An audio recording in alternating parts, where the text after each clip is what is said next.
একজন দরিদ্র মহিলা হঠাৎ মারা গেলেন।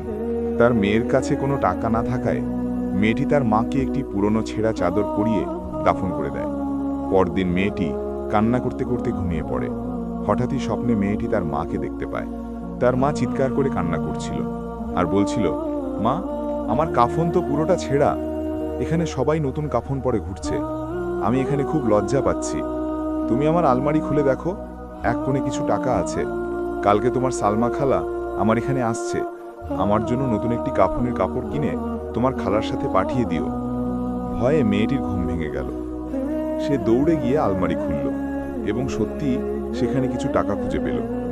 পরের দিন সে তার খালাকে স্বপ্নের কথা বলল। মেয়েটির খালা অবাক হয়ে গেল এবং সঙ্গে সঙ্গে হার্ট অ্যাটাক করে মারা গেল। মেয়েটি টাকা নিয়ে দৌড়ে বাজারে গেল এবং একটি নতুন কাফন কিনে আনলো এবং তার খালার সাথে কবরে দাফন করে দিল। পরের রাতে মেয়েটির মা আবার স্বপ্নে এলেন। সাথে তার খালাও ছিল।